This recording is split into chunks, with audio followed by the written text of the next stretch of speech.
observando um número considerável de pessoas que está acessando a essa nossa aula, né? Boa noite, Tamara, boa noite, Rafael, tudo bem com vocês? Bem-vindos, Gabriela, a Evelyn,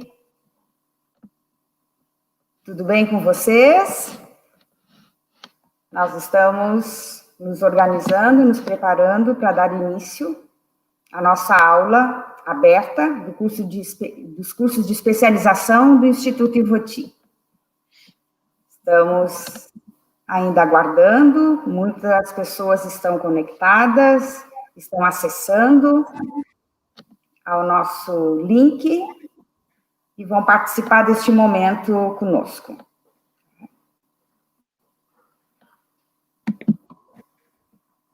Podem deixar o nome da escola, o lugar de onde vocês vêm, estão participando. Muito bem, neste momento estamos com quantas pessoas, Raquel? 206 pessoas. 206 pessoas estão conectadas. Isso é muito bom. Isso é muito bom. Então, queremos saudar a todos, boa noite, bem-vindos, bem-vindas à aula aberta dos cursos de pós-graduação do ano de 2020 do Instituto Ivoti. Eu sou Doris Gerber, diretora de ensino superior. Para quem não conhece o Instituto Ivoti, somos uma instituição educacional que possui 111 anos e muita história para contar, pelo trabalho que realiza na educação básica e também no ensino superior. O Instituto Superior de Educação Ivoti é reconhecido como instituição de excelência na formação de professores. Oferecemos 8 cursos de licenciatura e todos muito bem avaliados pelo MEC. Além da graduação, realizamos inúmeras atividades de extensão mediante as parcerias firmadas com redes de ensino. E hoje, teremos a oportunidade de acompanhar uma das atividades organizadas pela nossa pós-graduação. Quero agradecer à professora Raquel Dili Conrad, coordenadora da pós-graduação, e também a todas as outras pessoas do Instituto Ivoti que se mobilizaram para que a aula de hoje acontecesse. Agradeço muito a presença da professora Bianca Stock e a presença de vocês que nos acompanham neste momento. Nas próximas 2 horas, ficaremos juntos, juntas, conectados, nesse ambiente virtual, mas acadêmico. Nossa professora convidada para a aula de hoje e vocês estão no aconchego de suas casas, mas professora Raquel e eu estamos no Instituto Ivoti. Agora, como um lugar silencioso, vazio, sem o burburinho de estudantes e de professores. Mas a nossa imaginação enxerga a presença atenta de vocês, como se estivessem em nosso auditório central. Para quem está vinculado à nossa instituição, nossa presença aqui pode amenizar um pouco a saudade do nosso ambiente institucional. Chamo agora a professora Raquel, que está na sua sala de trabalho aqui ao lado, e desejo a todos uma boa e proveitosa aula. Obrigada, professora Doris, pela acolhida, obrigada também pelo apoio, né, nos ajudando a organizar essa aula aberta hoje à noite. E agradecendo a professora Doris Gerber, que é diretora do ensino superior do Instituto Ivoti. Também quero estender o agradecimento a toda a direção do Instituto Ivoti e da equipe de apoio técnico, né, que nos ajuda aí a proporcionar esse momento.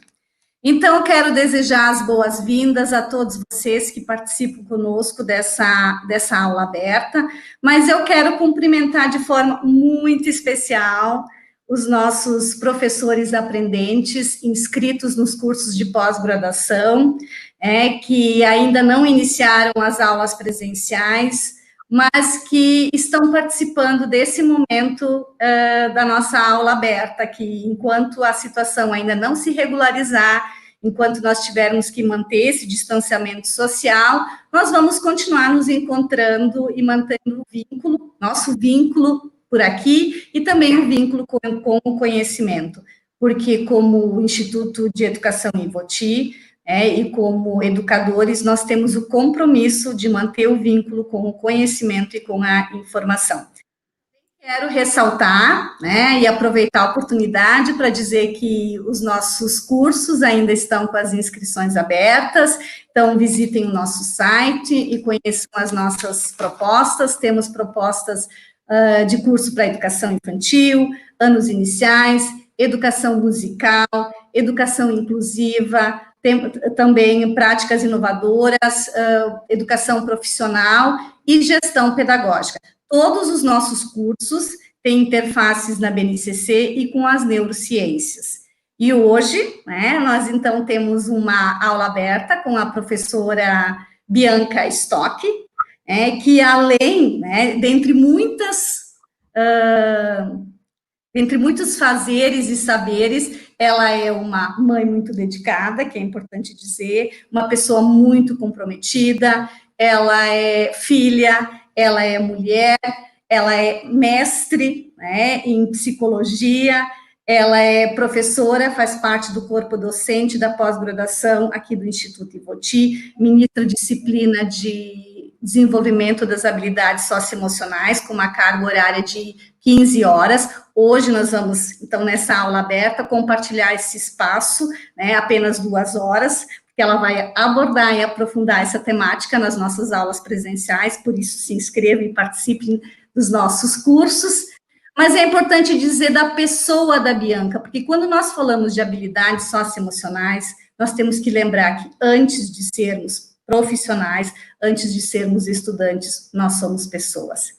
E por isso também é importante trazer todo esse conhecimento, mas contextualizar esse conhecimento, dentro desse momento em que nós estamos inseridos. E por isso que a Bianca vai desenvolver a temática dela, nessa aula aberta hoje, trazendo também um pouco do contexto, das atividades não presenciais, que é o que nós estamos vivendo nesse momento. Então, sem delongas, eu passo a palavra para a professora Bianca, e vocês vão deixando as inquietações, as provocações, porque a ideia é que vocês possam estar interagindo conosco pelo chat. A Bianca vai fazer a sua explanação, e logo em seguida nós vamos abrir para interagir. Eu já estou com muitas provocações, muitas inquietações aí para trazer, para compartilhar com a Bianca, mas primeiro nós vamos deixar a Bianca, então, trazer também a sua proposta para iniciar esse nosso diálogo. Então, compartilhem conosco agora as inquietações também e as contribuições. Obrigada, Bianca, obrigada por atender o nosso convite, obrigada, assim, pela parceria de sempre, e nós estamos, assim, com muita expectativa de te ouvir, porque nós queremos aprender muito contigo nesse momento, que é um tanto quanto complexo, não só para todos, mas para nós que somos educadores, principalmente. Então, contigo, Bianca. Obrigada, boa noite, Raquel, boa noite, Doris, boa noite, queridos alunos e alunas, que alegria, esta honra de abrir as aulas da pós-graduação do Instituto Ivoti, fazendo esta aula aberta. Eu estou, na verdade, eu não estou em casa, eu estou no meu consultório, que é muito pertinho da minha casa aqui, para ter todo o silêncio necessário, mas é como se fosse casa, Me sinto em casa aqui. Então, estou aqui nessa situação um pouquinho diferente, como vocês estão também. Agradeço muito a confiança e poder compartilhar essa noite, que ela possa ser interativa, esta é a ideia, cada um das suas casas. Para mim, será um grande desafio dar aula sentada. Acho que eu nunca na minha vida dei aula sentada, tá? Porque gosto de dar aula em pé, perto dos estudantes, das alunas especialmente, conversando, dialogando. Adoro um quadro negro, adoro escrever no quadro. Então, hoje vai ser um pouquinho diferente e que bom, Tenho feito muitas conversas com pais em escolas, tive a oportunidade nessa semana de conversar com o Primeiro Infância Melhor, no momento em que falamos sobre vulnerabilidades, então quero trazer um pouco dessa discussão aqui também. E tem uma prática nesse tempo da pandemia, de isolamento social, que tem, assim, me enchido de esperança, que são as escutas docentes. Então, estou tendo a oportunidade, o privilégio, né, de fazer essas atividades com professores de escutas docentes a diferentes redes de ensino, tanto escolas públicas, escolas particulares, e o que eu tenho escutado dos professores é realmente emocionante, né? Muito, muito bonito. Agora abriu nossos comentários aqui. Isso. Vou conseguir ver os comentários das pessoas. Aqui, já vi a Sandra e a Jussara, 2 irmãos, legal. Então, vamos lá, vamos iniciar. Chat ativado. Oi? Sim, o nosso chat está ativado agora. Obrigada, Bianca. Ativado. Excelente. Joia, daí eu consigo acompanhar também. Eu sou super tagarela, gente, então eu vou falando, daqui a pouco, né, a gente dá uma paradinha para escutar também o que as pessoas estão compartilhando de ideias, reflexões e angústias. Foi com muito prazer que eu preparei essa aula e com certeza o tempo vai ser curto, porque sempre é, né? Quando a gente fala de educação e falando de um tema tão rico como esse, a conversa ela é para muitos encontros.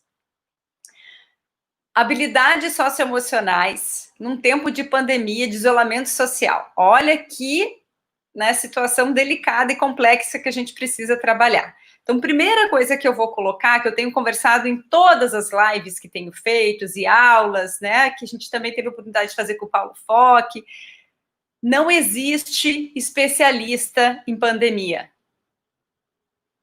Isso é importante a gente marcar isso para baixar já direto a nossa ansiedade.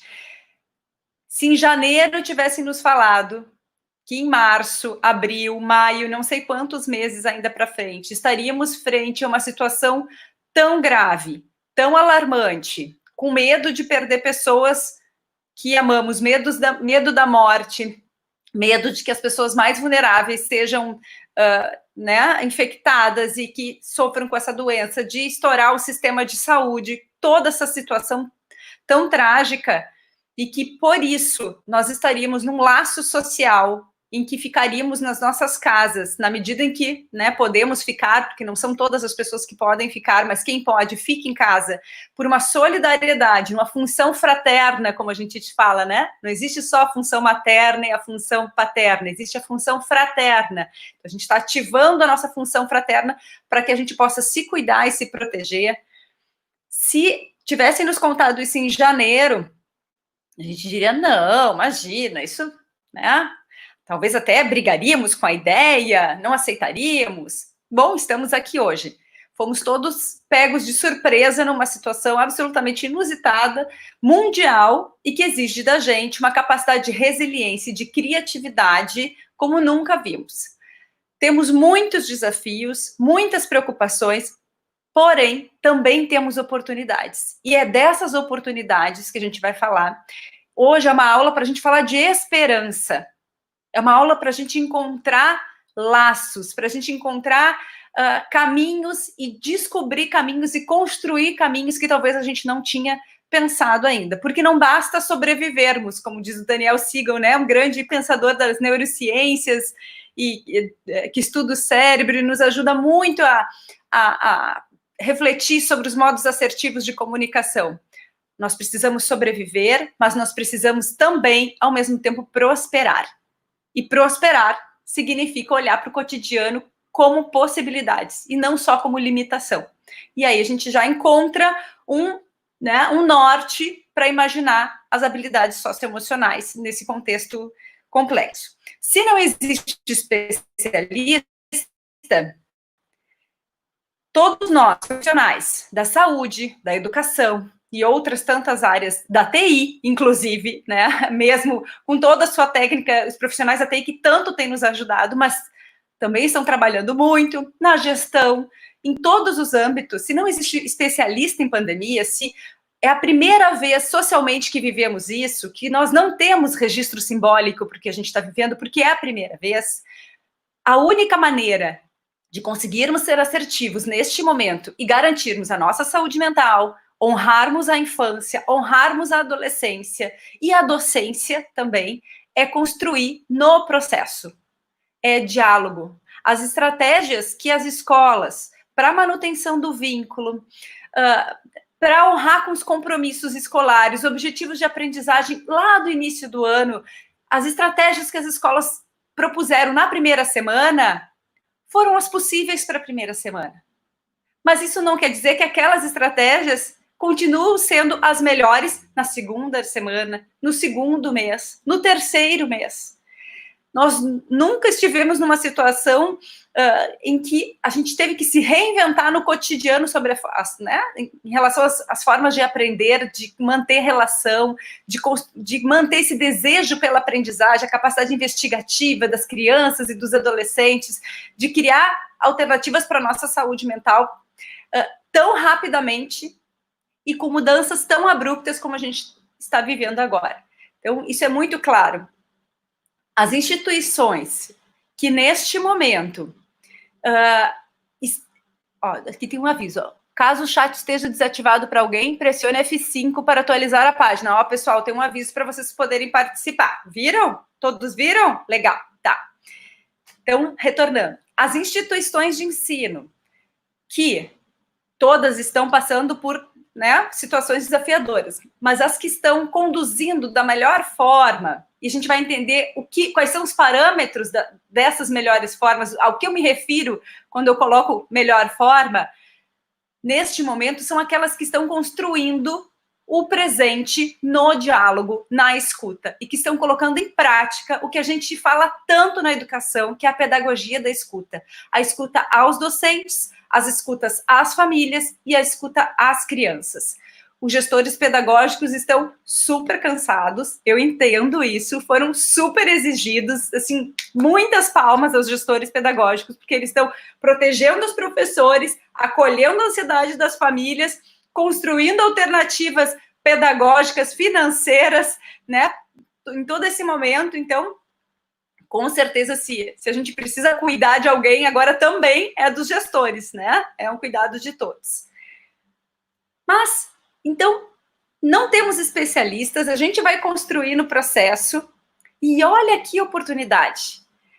Chega a pandemia num momento em que a educação como um todo está vivendo uma crise criativa maravilhosa e interessantíssima. Quantas vezes vocês ouviram falar de metodologias ativas, inversão de sala de aula, educação 3.0 ou 4.0, ensino híbrido e outras terminologias que nos convocam a pensar. Precisamos repensar os processos de ensino-aprendizagem dentro do espaço escolar, desde a educação infantil até o ensino médio. Ninguém mais acredita na educação bancária, em que um aluno está lá só recebendo conteúdo de forma passiva, sem ter uma formação crítica, sem participar, sem se ver protagonista desta construção. A escola precisa responder aos desafios contemporâneos, O mundo é diferente, o acesso à informação é diferente. E nessa revolução linda que a educação está vivendo, e as escolas estão repensando seus tempos, seus espaços, seus materiais, suas metodologias, chega a essa situação. Também no ano em que nós temos a BNCC, a Base Nacional Comum Curricular, entrando em vigor e nos desafiando, como nunca, a olhar para as habilidades e competências, muito mais do que para uma receita de conteúdos prévios e, às vezes, estéreis, que precisam, na verdade, esses conteúdos precisam estar a serviço da construção de habilidades e competências. E, com isso, o socioemocional atravessa toda a aprendizagem e está ganhando a visibilidade que merece e que sempre acreditamos, não é verdade? Porque não existe aprendizagem sem vínculo e sem desejo. Quando a gente pega as 10 competências da BNCC e olha elas com um olhar do desafio da pandemia, do isolamento social, é lindo, porque a gente vê assim, gente, esse documento, com todas alterações, renovações que sempre precisará ser feitas, porque não existe um documento ideal, um documento perfeito, né? A gente o real vai nos apresentando as alterações e renovações necessárias. Mas é lindo olhar para esse documento, olhar para as 10 competências e perceber como, sim, se elas forem levadas com um compromisso que nos demandam a sério, elas respondem, sim, ao momento em que estamos vivendo, inclusive a todas essas novas aprendizagens de linguagem digital que estamos tentando fazer. Com isso, eu quero dizer que retomar práticas que nós já entendemos que elas não respondem ao desenvolvimento pleno do sujeito, a uma educação integral, práticas em que o aluno fica passivo excessivamente frente a um conhecimento, esse saber como forma de controle, esse saber como forma de exercer poder sobre o corpo do outro, que essas práticas a gente já entendia que não respondiam, né, à escola que a gente sonha, e agora mais ainda. Mas o risco da gente retornar a práticas que não são emancipatórias neste momento é muito grande. Por quê? Porque estamos todos com medo. E quando a gente se sente com medo e sob ameaça, a gente tende a ir para o lugar seguro, para o lugar conhecido. Para que a gente possa ousar com responsabilidade, com amorosidade, a escuta e o laço entre equipes, entre escola, a ideia de comunidade educativa precisa estar muito cultivada, precisa estar muito intensificada. Toma uma aguinha, gente. Habilidades socioemocionais. Como que a gente pode pensar elas? São múltiplas, são várias. Podemos nominar de diversas formas. As escolas todas que se preocupam com a educação integral, seja escolas confessionais, escolas públicas, né? Não importa, leigas, todas as escolas preocupadas com a educação integral sempre trabalharam com educação de valores, educação para a paz, educação para a construção de valores. Então, quando a gente fala do socioemocional, a gente está falando da construção de valores éticos, de valores estéticos e de valores políticos, não no sentido partidário, mas de entendimento da participação cidadã na construção da nossa comunidade, do nosso país. Então, todas as escolas sempre se preocuparam com isso. Eu quero dizer que a gente não está inventando a roda. Mas o que a BNCC nos ajuda a deixar muito claro? Quando a BNCC se propõe a estruturar todo, né, os princípios do ensino como uma base, assim, essa base, ela está colocada sob a ética do cuidado.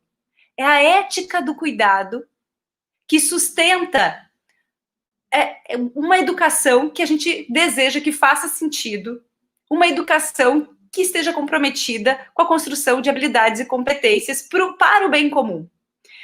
Ai, Bianca, mas a gente sempre falou de cuidado, será que isso é novo? Sim.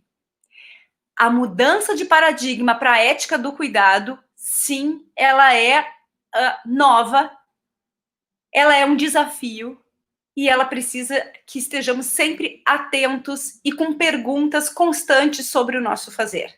Se o nosso objetivo de educação deixa de ser o controle, de exercer, de entender o aluno como desprovido de desejo e de um sujeito participativo. Não importa se essa criança tem 2 anos ou se é um adolescente de 17 anos, né? Se a gente olha para essa criança, para esse adolescente, como uma pessoa, um sujeito de desejos, de direitos, de deveres, que participa desde sempre, que tem lugar de fala, com isso, a gente abre a possibilidade para construir uma educação que seja voltado para o cuidado como responsabilidade e não do controle como submissão. A escola, a função social da escola, uma das tantas funções maravilhosas da escola, é que a escola é uma grande contadora de histórias. ela conta a história da humanidade, ela conta o que a gente descobriu sobre a matemática, sobre o português, sobre a literatura, né? A escola é uma grande contadora de histórias, isso é maravilhoso, e ela nos dá um lugar de pertencimento social, das nossas culturas, das nossas tradições, da nossa comunidade. Então, essa escola contadora de história, ela foi entendendo que a história, ela não é para ser contada de cima para baixo, ela não é para ser depositada para o outro. Na medida que eu conto a história, eu conto com o outro, e essa história ela vai se reinventando. Na ética do cuidado, a construção de narrativa ela é fundamental, para que a gente entenda que o presente está sempre em construção, e o passado também, que muitas vezes a gente precisa retornar ao passado e recontar as nossas histórias de país, de comunidade, as nossas histórias pessoais, porque isso é integrativo para o sujeito. A partir da lógica do cuidado, a gente pode pensar as habilidades socioemocionais repetindo aqui, em 3 âmbitos, tá? O âmbito do cuidado de si, do cuidado com o outro e do cuidado com o ambiente. Por que eu faço assim com as mãos? Porque é como uma gota dentro de um rio. Pim! Essa gota, ela vai aumentando. E é muito interessante pensar isso, porque a gente vive a ética do cuidado desde sempre no espaço familiar. Quando um bebê nasce, esse bebê precisa que alguém seja apaixonado por esse bebê, né? Por ele. Precisa que alguém se vincule imediatamente com essa criança. E esse vínculo, ele começa na dualidade mãe-bebê. Nessa relação que é muito íntima, que é de muita intimidade. E esse é um conceito, a gente vai marcar de amarelo, tá? Intimidade, porque nós vamos voltar a ele.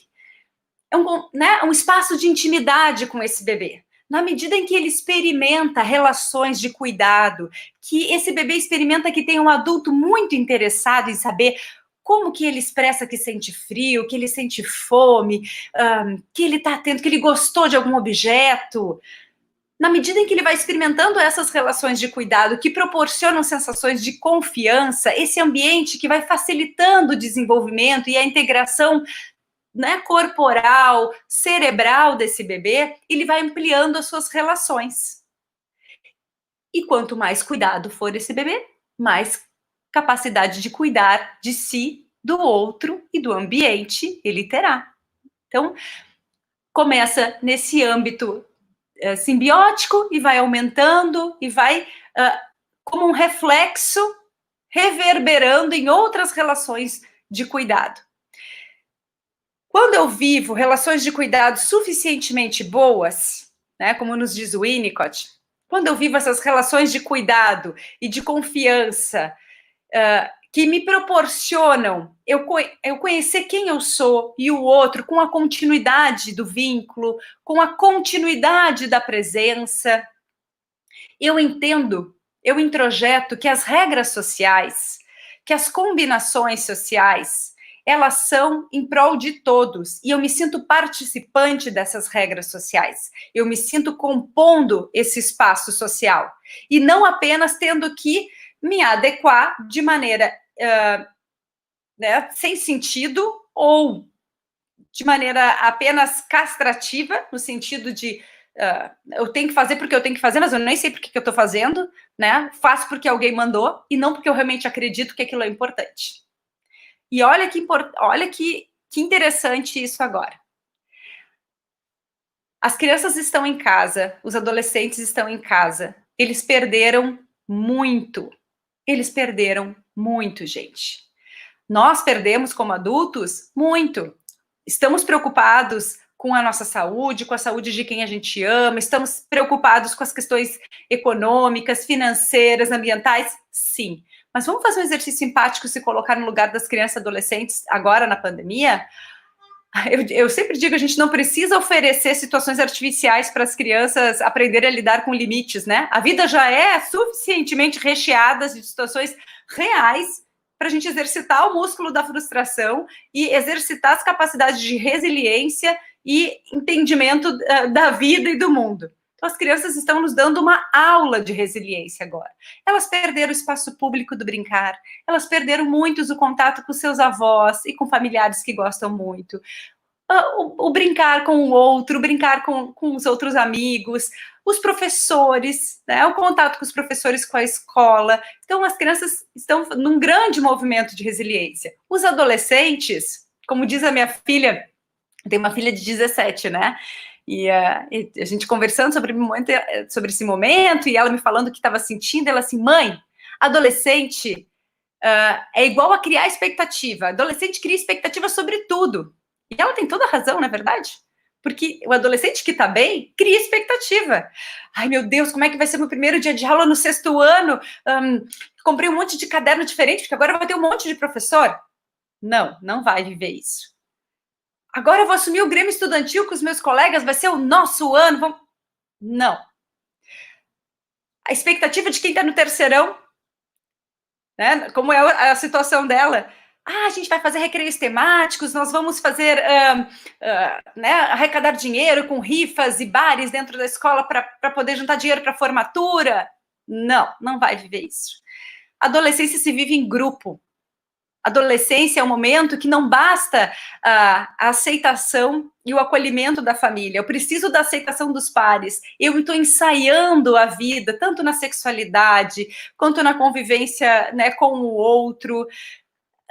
Muitos ensaios da vida que precisam de corpo, que precisam de presença, foram retirados. Então, para eles está sendo duríssimo. Eles estão numa posição de passividade em tempos do desenvolvimento que não vão voltar. E a gente diz, ok, mas eles se adaptam. Não, isso não é para vitimizar as crianças e os adolescentes. Essa minha fala não é nesse sentido. É no sentido de nós nos empatizarmos, entendermos que aquilo que para eles é muito importante, às vezes no olhar do adulto, pode parecer uma bobagem, pode parecer algo insignificante. A brincadeira num TikTok, num aplicativo, para eles tem um valor gigantesco agora, porque é o jeito deles manterem o contato com o mundo externo, com seus amigos. E a gente, mas quanta bobagem que se compartilha ali, quanta bobagem nos jogos. Se o adulto olhar sempre com um olhar de julgamento e de bobagem, né, nessa ideia, ele perde uma oportunidade de conexão maravilhosa com os adolescentes e com as crianças. Então, professores, todo esse preâmbulo, na verdade, de quase 30 minutos, para a gente entender que a habilidade socioemocional se constrói a partir da escuta e da experiência. Qualquer iniciativa nossa, artificial, de agora vem cá que eu vou te ensinar como é que a gente faz, como é que a gente é empático. Empatia é papapá. Alguém aprende empatia dessa forma? Autonomia, aula sobre autonomia. Vamos ver o conceito de autonomia. Para você ser autônomo, você precisa... Não é assim. E a gente sabe que não é assim. Eu estou brincando um pouco, exagerando um pouco, porque é na experiência empática, é na experiência de ser escutado, é na experiência de que o meu professor, ele tem curiosidade de saber o que eu penso sobre o mundo, sobre as coisas, que eu vou construindo o meu senso de autovalor e a minha capacidade de participação. Quando a gente fala do cuidado de si, a gente fala da habilidade de entender as próprias emoções, de fazer a autorregulação de emoções. E isso se traduz numa percepção que a gente chama da percepção de eu sou capaz. Eu sou capaz de inventar, de construir, de indagar, né? Eu sou capaz de cuidar de mim, eu sou capaz de contribuir. Quando a gente fala do cuidar do outro, é a ideia de que eu importo, de que eu não sou mais um número, de que eu tenho algo dentro de bom em mim que faz diferença na vida do outro, na vida da minha comunidade. Eu não estou só numa posição passiva em que eu preciso receber, né, conteúdos pré-determinados para responder a objetivos, né, ou avaliações que às vezes ficam sem sentido. O cuidado com o ambiente é o exercício de poder no melhor sentido da palavra. Eu posso usar o meu poder pessoal para fazer escolhas que impactam a minha comunidade, que impactam positivamente o mundo. Quando um adolescente decide usar máscara para ir ao mercado, para passear com o cachorro, para, né, o que for, entende, quando uma criança pequena entende que é muito importante passar álcool gel, lavar as mãos ao sair, ao entrar várias vezes em casa, e sente que isso que ele faz não só porque precisa fazer, mas porque essa atitude dele contribui com o laço social de solidariedade que estamos vivendo, não há habilidade socioemocional mais importante do que essa. Algumas experiências das escolas têm sido lindíssimas para essa continuidade do vínculo, para essa continuidade da presença. Eu tenho relatos de escolas públicas que estão fazendo varais na frente da escola para que os pais possam buscar recadinhos dos professores, propostas de interação, de pesquisa, e os pais devolvem as cartinhas dos estudantes para os professores, e com isso vão criando, né, mantém uma conversa. Na quarta-feira, escutei uma experiência linda numa cidade do interior, em que estão usando a rádio da cidade para manter o contato com as famílias e com os estudantes, porque o combinado agora, gente, é que a gente vai sobreviver, e que todo mundo vai passar por essa tempestade cuidando uns dos outros. E todas as habilidades socioemocionais que a gente vai aprender nessa pandemia, elas, né, tomara, vão impactar positivamente a nossa sociedade e, né, assim, por muitos e muitos anos a gente vai contar essa história como algo que nos fez crescer, que nos tornou mais humanos, mais solidários, que a gente qualificou os nossos vínculos. É por isso que a gente precisa trabalhar. Esse precisa ser o objetivo. Tem experiências de escolas de educação infantil que estão sensibilizando e contribuindo para que os pais possam olhar para as aprendizagens dos seus filhos de maneira mais sensível, de maneira mais apropriada, inclusive pedagogicamente, de maneira mais amorosa, ajudando esses pais a fazerem o que a gente faz de documentação pedagógica na escola, como documentação desse tempo de pandemia. Olha que lindeza isso! E os pais compartilhando um com os outros quais são as rotinas e cotidianos das suas casas, como que eles estão transformando esse ambiente da casa num ambiente de intimidade, num ambiente facilitador do desenvolvimento. Porque criança, adolescente, não é massinha de modelar que a gente modela como gostaria. Quando nós, adultos, somos colocados numa situação em que nos sentimos como massinhas de modelar, sendo modelados pelo externo, a gente não gosta, não é verdade? Se sente violado no nosso espaço pessoal. E as crianças e adolescentes da mesma forma. O que a nossa função como escola, como família, como sociedade, é proporcionar ambientes de confiança, seguros, com valores, ambientes em que as crianças possam ser espontâneas, que elas possam explorar o mundo e manter a sua capacidade, o seu desejo investigativo muito ativo. E aí a gente entra numa outra situação. Se não há aprendizagem sem desejo, a aprendizagem significativa, ela precisa ser né, mobilizada pela minha curiosidade sobre o mundo. A maior delicadeza que a gente precisa observar agora, sobretudo no ensino fundamental, anos iniciais, e com as crianças que estão em processo de alfabetização, é nós termos práticas, nesse momento da quarentena, sejam práticas online, ou varal na frente da escola, a rádio e outras práticas que a gente puder criar, aula síncrona, né? Não importa, cada escola está fazendo ao seu modo. É menos importante a ferramenta e mais importante o propósito e as perguntas que sustentam as nossas práticas. Isso que eu estou fazendo, isso que eu estou dizendo para a criança, essa proposta que eu estou oferecendo, ela honra a infância? Ela honra a adolescência? Ela mantém ativo o desejo de aprender, de investigar o mundo, da curiosidade?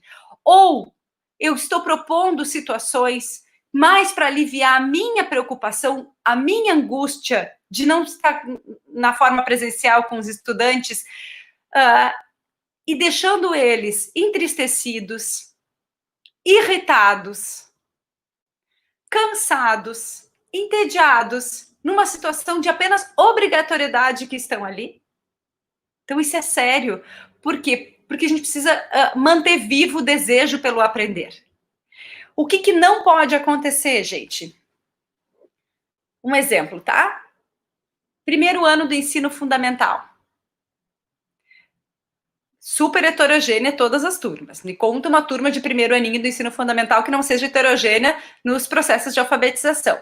Tem crianças que estão conhecendo o alfabeto, crianças que já estão lendo, crianças que estão pré-silábicas, né? Nós temos vários tempos da aprendizagem ali. É possível eu fazer uma atividade para todos e a criança que não está ainda reconhecendo as letras ser dito para ela, meu bem, não te preocupa, faz o que tu pode, tá tudo bem se tu não conseguir. Essa fala, por melhor, desculpa, que seja a intenção, né, do professor que está ali, ela não é uma frase que respeita o processo de aprendizagem dessa criança, porque a criança ela quer encantar o professor. Ela está vinculada com esse professor. Ela quer mostrar que ela sabe e que ela consegue. Se uma, se duas, se três, se 4 vezes a gente diz para a criança que está tudo bem se ela não conseguir, porque a atividade é essa, para tudo, gente. Para tudo e repensa se essa estratégia é uma estratégia que, nesse momento, garante o desejo, manter vivo o desejo pela aprendizagem. Ou essa criança vai ficar com raiva e dizer, eu não vou mais fazer esse ditado aqui, porque eu não acerto nada mesmo. E aí os pais ali no grupo de WhatsApp, vendo que os outros filhos conseguem, eles angustiados, e a gente, sem se dar conta, vai prejudicando as habilidades socioemocionais. E a gente pode estar incidindo de maneira negativa dentro do vínculo e do clima familiar. Então é muito sério isso. É difícil? É. A gente vai acertar errando muitas vezes, sim, mas se a gente estiver com os ouvidos bem atentos, com a nossa pedagogia da escuta bastante ativa e com os princípios pedagógicos e né, em termos de saúde mental que a gente quer construir com as crianças e adolescentes vivos, a gente consegue repensar a nossa prática. Outro exemplo do que não pode acontecer. Um professor essa semana, e brinquei com ele, e ele disse, não, pode usar o meu exemplo. Ele disse, Bianca, o que eu faço? Alunos do ensino médio, eu vou dar aula síncrona, eu ligo a câmera e todos eles estão com as câmeras e os microfones desligados. E eu digo, pessoal, eu estou me sentindo muito mal aqui, porque ninguém liga a câmera, vocês têm que ligar a câmera. Se vocês não ligarem a câmera, eu vou descontar ponto de vocês. Se vocês tivessem 15 anos, numa aula síncrona, com as 2 turmas reunidas ao mesmo tempo, vocês iam deixar a câmera aberta? Iam deixar o microfone aberto? Se um dos pontos principais da adolescência é transgressão, é a gente poder brincar e experimentar esses limites, toda a questão da vergonha, toda a questão eu estou em casa, a gente não vê as alunas se maquiando para ir para a aula, os meninos passando um gelzinho, né, para ficar bem bonito, que tem todas as questões de sexualidade, de apaixonamento, de encantamento pelo outro, que fazem parte do universo da escola.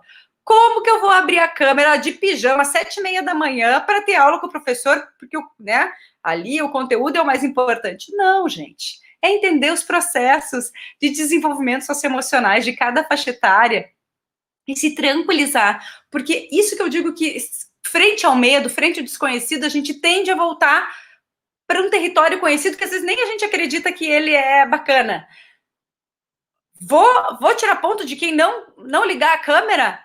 É a educação baseada no controle, bem Foucaultiana, né? Então, Foucault nos ajuda muito a pensar esses processos educativos. Se a minha educação é baseada no controle, porque eu quero que os outros façam aquilo que eu determinei, e não entendo, e vou perdendo a empatia e o vínculo e a relação com o outro, para tudo, porque inclusive isso é incoerente com a nova BNCC, né? Com a BNCC. Se a gente realmente trabalha por uma ética de cuidado, eu vou pensar, essa estratégia que eu estou usando, o contato com os meus estudantes, ele é o mais adequado? O que eles estão querendo me comunicar? O que eles estão querendo me dizer com essa atitude de desligar a câmera e desligar o microfone? Será que esse é o único jeito de manter o vínculo e a aprendizagem com eles agora? Muitas escolas optaram, e agora já estão voltando atrás, porque se deram conta que era inviável, transpor a aula presencial para o online ipsis literis, da mesma forma. Como, né, o professor com aula síncrona todo o tempo, das 7h30 ao meio-dia ou de tarde. Há alguns dias atrás, eu tive um momento de live muito interessante com o Guto Nishi, deixo um beijo para o Guto aqui, que trabalha para a Google for Education e trabalha, né, com outras metodologias ativas e de interação pelas plataformas online. E o que o Guto nos traz? A linguagem do digital, ela é completamente diferente do presencial. Aquilo que no digital, no presencial, desculpa, nós fazemos em 4 horas, no digital, a gente, né, vai fazer um resumo disso para 1 hora. O digital, ele se propõe a ser pocket, ele propõe a ser um incentivo para que o estudante depois continue fazendo as suas pesquisas e as suas investigações. Nenhuma pesquisa científica hoje que estuda o cérebro, a capacidade de atenção, toda a questão ocular junto, né, e emocional de estar, vai sustentar que é bom para uma criança e para um adolescente passar 5 horas do seu dia em frente a uma tela, tendo aula online. Isso é inviável, gente. Isso, além de ser inviável, de não ser produtivo, é prejudicial. E é prejudicial não só cognitivamente, porque vai, né, matando o desejo pela aprendizagem, eu estou ali só por obrigação. Para o professor também não é interessante, porque esse professor também vai perdendo o prazer pela docência. Nenhum professor escolheu ser professor para trabalhar com máquina. O professor gosta de gente. E os professores estão com muita saudade dos estudantes, né? Escuto isso demais. É lindo escutar. Porque os professores dizem, Bianca, a gente está com muita saudade de beijo, de abraço. Como é que a gente vai voltar depois? Quando for o momento adequado e seguro de retornar com máscara, como é que a gente não vai poder abraçar as crianças? A gente gosta até dos alunos incomodando e fazendo piada e brincando na sala de aula. O professor gosta de gente. Então, para os professores também é difícil. Se o institucional, o conteúdo estiver acima da relação com o aluno, nós temos um grande problema. E é prejudicial não só em termos de aprendizagem em nível cognitivo, mas também em nível socioafetivo. Vamos falar um pouquinho de saúde mental agora, tá, gente? Saúde mental não tem nada a ver com diagnóstico. Equivocadamente, socialmente, a gente acabou se dando, né, entrando nessa perspectiva de que quem tem saúde mental é quem não tem diagnóstico de depressão, de ansiedade, né, do que for. Não é isso. Saúde mental, ela é uma estética e uma ética da existência. Depois eu vou compartilhar com vocês aqui o tanto de livro que eu tenho do meu lado, na minha mesinha, para dizer de onde eu estou, né, compartilhando esses conceitos com vocês, quais os autores que estão sustentando a nossa conversa hoje, tá? Só um parênteses. Mas eu acho que nesse momento a gente vai conversando, depois eu vou trazendo os autores juntos, já que não tem um quadro aqui para eu ir colocando as citações. Isso é o Winnicott que nos diz. Mas a gente vai fazer né, uma conexão agora entre o Winnicott e a filosofia da diferença, lá com Deleuze, com Guattari, e especialmente o que o Foucault nos diz como uma vida como obra de arte. Como assim? Quando nós estamos numa situação com a realidade em que nós percebemos que a vida, que o cotidiano é algo apenas a se adaptar, a responder às necessidades de outrem, que pode ser a um relacionamento, que pode ser ao tempo, que pode ser aos meus próprios medos, eu posso estar submisso aos meus próprios medos, eu posso estar submisso a um relacionamento, submisso a uma relação de trabalho que diminui a riqueza do meu cotidiano, o meu desejo de viver, que me diminui enquanto sujeito aprendente, né? No sentido do desejo também pela vida. Quando a vida é só algo a se submeter, eu sinto que a vida vai perdendo a dignidade. Olha que sério isso. A sensação é de que a vida não é mais digna de ser vivida. E esse é o caldo para os processos de adoecimento psíquico, para os processos graves de adoecimento psíquico. Se a gente vai lá para a sociologia, com o Han, que é um sociólogo muito interessante, né, que agora, assim, ele vem como uma luva nos ajudar a pensar ao que nós temos para falar e para ver, já nos perguntaria Foucault sobre o contemporâneo. E diz assim, nós estamos vivendo a sociedade do cansaço, da hiperprodutividade, em que a gente não pode parar nunca, em que a gente precisa dar conta de tudo todo o tempo, em que corre porque tem alguém mais preparado no mercado do que você. Acelera o teu filho, porque olha, no grupo do WhatsApp estão dizendo que os outros já estão fazendo essa atividade, como é que o teu ainda não está fazendo, não está dando conta? Essa lógica da hiperprodutividade que nos coloca sempre numa relação de cansaço, porque a gente está sempre tendo que correr atrás da máquina e se sente submisso às necessidades do real, do externo, ela é nefasta. Ela nos prejudica emocionalmente. E tem dois polos contemporâneos de sofrimento que a gente vê, né, com grande frequência, que é a ansiedade e a depressão. Duas faces da mesma moeda. Ou eu me sinto sempre insuficiente, não adianta nada que eu faço, vai mudar a realidade, né? Eu nunca vou ser como o outro, então com isso eu vou me entristecendo, ou eu tenho que correr, eu não posso parar, olha só, na quarentena, não produzi ainda, não aprendi tantos idiomas, não escrevi tantos artigos científicos, não perdi os 10 quilos que eu queria, opa! Essa lógica do produtivismo, ela nos adoece, e ela, que palavra que eu vou usar? Mas ela violenta a infância e a adolescência. É isso. Ela violenta a infância e a adolescência. Porque a gente tira a dimensão da pessoalidade, da oportunidade de viver o que a gente chama na psicologia de gestos espontâneos. As habilidades socioemocionais são construídas na experiência com o outro, nas experiências assertivas com o outro, em que eu consigo me sentir espontâneo, escutado, acolhido, do jeito que eu sou, com as minhas qualidades e os meus defeitos, com o meu pensamento e as minhas ideias, porque, né, como diria Foucault de novo, pensar é um ato muito perigoso.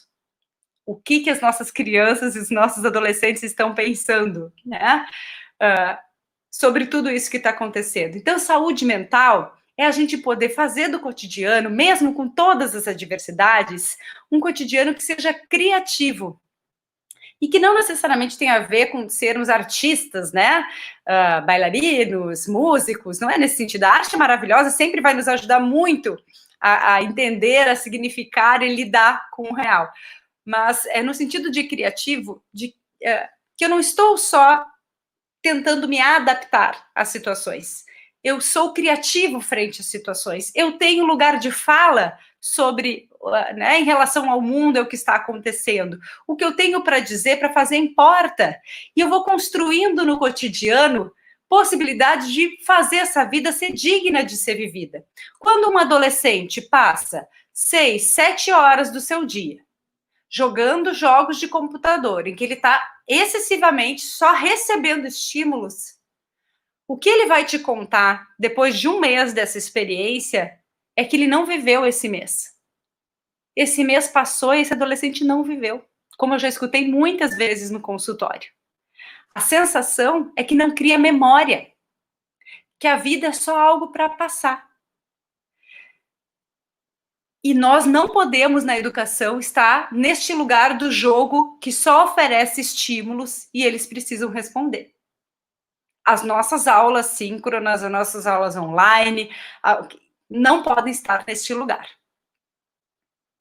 Mais importante é poder comunicar para as crianças e para os adolescentes agora que eles importam e que a escola vai se manter viva, que a escola vai, né, se manter ativa e vai estar esperando eles, depois que passar a pandemia, seja daqui a 2, 3, 4, 5 meses, um ano, não sei, porque isso não está no meu controle, não está no controle de ninguém, que a gente, né, que estaremos muito curiosos para escutar o que eles têm a dizer e nos contar sobre as memórias desse período. O que tu descobriu lá na tua casa? O que tu descobriu no teu quintal? O que tu viveu com a tua família? Para as escolas que não têm possibilidade de fazer o contato online, como é a realidade de muitas escolas públicas, a criatividade para se manter esse vínculo aquecido, afetivo, lembrando que ninguém está sozinho nesse mundo, que a gente precisa construir redes com a saúde, com a educação, com a assistência social, porque os professores sabem quais são os estudantes que estão em maior vulnerabilidade, né? E poder identificar essas famílias, manter esse laço coletivo, professores que criam páginas do Facebook da escola, e ali mandam um recadinho para os alunos, escutam os relatos dos alunos também, propõem diários da quarentena, então, assim, as oportunidades são lindas. Quando a gente se propõe a manter esse vínculo ativo, e a criatividade, a escuta ativa, também, né, cultivada, nós estamos operando a serviço da saúde mental e a serviço da construção de habilidades socioemocionais. A habilidade socioemocional demanda um ambiente que acolha os erros e as tentativas e os gestos espontâneos das crianças e dos adolescentes. Ninguém vai construir habilidade socioemocional acertando sempre e com um ideal e com uma cobrança de perfeição. Erro precisa ser a oportunidade de aprendizagem. Erro precisa ser opa, errei, ok, o que eu posso aprender com isso? Erro precisa ser visto sempre como oportunidade e não como um gatilho para punição, para o castigo e para o julgamento. Como vai perder ponto. Não é por aí, né? E nesse tempo do isolamento, todos os nossos processos avaliativos entram em questão, todos os processos metodológicos entram em questão, e a gente pode aproveitar esse momento para repensar, né, a escola que a gente deseja, a escola que a gente sonha, que a gente tanto conversa e compartilha desses sonhos coletivos, como que ela realmente pode estar viva, no sentido de fazer essa manutenção da função da escola, da função social da escola, de manter o laço coletivo muito fortalecido e manter o desejo pelo aprender. Nos diz Paulo Freire que a leitura do mundo precede a leitura da palavra. Se a leitura do mundo precede a leitura da palavra, a gente está dizendo que a alfabetização, que todos os conteúdos de todas as áreas do conhecimento, elas precisam estar a serviço da leitura do mundo. E as crianças e os adolescentes têm muito a nos contar das leituras que eles estão fazendo, tanto sobre o âmbito, né, mais global, das notícias que eles estão escutando nas televisões, nos rádios, que os pais comentam em casa, como, da mesma forma, o que eles estão descobrindo e lendo do mundo, do circuito elétrico da casa deles, de como as plantas estão crescendo diferente. Eu nunca tinha reparado muito bem aqui na minha casa. E aí a gente vai entrar no conceito de intimidade de novo. Não sei se eu já falei quase uma hora. Raquel, não sei se quer trazer alguma questão antes de eu emendar mais um bloco? Ou... não, quem sabe tu respira um pouco, toma uma água, Bianca. Mas assim, a maioria dos professores, né, estão se sentindo muito acolhidos e abraçados com a tua fala. Estão, assim, realmente gostando muito, tá conseguindo acalmar, aquietar o coração, porque muitas vezes nós também nos sentimos angustiados, como nós nunca vivemos essa situação antes, e aí muitas vezes a gente se sente impotente frente a essas novas demandas. E o quanto também perceber, né, que é mais importante nesse momento, né, sustentar, nós sabemos disso, mas nesse momento se torna, né, mais importante, mais saliente ainda a necessidade da sustentação, né, para a aprendizagem cognitiva acontecer, o ambiente socioemocional. E aí também entraram algumas preocupações, Bianca, né? Na volta, como fazer esse acolhimento emocional na volta, que nós sabemos que é fundamental na escola, né? Sabendo que nós temos que manter o distanciamento físico, principalmente com as crianças, os adolescentes também. Então, como é que a gente pode pensar enquanto escola, né? Nesse acolhimento emocional, né? Apesar do distanciamento físico, a preocupação também com os professores com as atividades remotas ou atividades não presenciais na educação infantil, né? Quando o Conselho Nacional de Educação também nos orienta a elaboração de material pedagógico às famílias, como orientar essas famílias numa organização também desse ambiente, né, de afeto e de confiança em casa, porque nós sabemos que esse ambiente ele é fundamental. E como é que essas atividades estão chegando nas casas das famílias, e como as escolas também podem ajudar na organização desses ambientes.